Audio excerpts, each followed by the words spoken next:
નમસ્કાર, હું આસ્થા ગોસ્વામી ધ કેસરી ન્યૂઝ સાથે. પ્રાંતિજ તાલુકા પત્રકાર એકતા સંગઠનની રચના કરવામાં આવી. જિલ્લા પત્રકાર એકતા સંગઠન દ્વારા પ્રમુખ શ્રી સંજયભાઈ દીક્ષિતના અધ્યક્ષસ્થાને પ્રાંતિજ તાલુકા પત્રકાર એકતા સંગઠનની નવીન કારોબારીની રચના આજ રોજ તારીખ 27/7/2024ના રોજ પ્રાંતિજ વિનાયક હોટલ ખાતે મિટિંગ રાખવામાં આવી હતી, જેમાં પ્રાંતિજ તાલુકા પત્રકાર એકતા સંગઠનના તમામ પત્રકાર મિત્રો હાજર રહી સર્વાનુમતે પ્રમુખ, ઉપપ્રમુખ, મહામંત્રી, મંત્રી, સહમંત્રીની વરણી કરવામાં આવી હતી.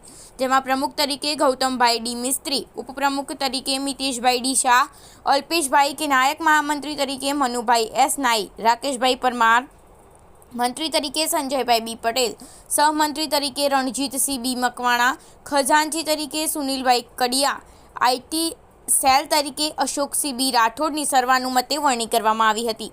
જેમાં હાજર સૌ મિત્રોએ નવનિયુક્તિ હોદ્દેદારોને અભિનંદન પાઠવ્યા હતા. ત્યારબાદ નવનિયુક્તિ હોદ્દેદારોને સાબરકાંઠા જિલ્લા પત્રકાર એકતા સંગઠનના પ્રમુખ સંજયભાઈ દીક્ષિત દ્વારા સન્માન કરવામાં આવ્યું હતું. મુખ્ય આમંત્રિત મહેમાન તરીકે પ્રદીપસિંહ રાઠોડ તથા રમેશભાઈ નાયકે હાજર રહી નવનિયુક્તિ હોદ્દેદારોને શુભેચ્છાઓ પાઠવી હતી. પૂર્વ પ્રમુખ સુનિલભાઈ કડિયાની સેવાઓને બિરદાવવામાં આવી હતી. રિપોર્ટર ગૌતમ નાયક દ્વારા.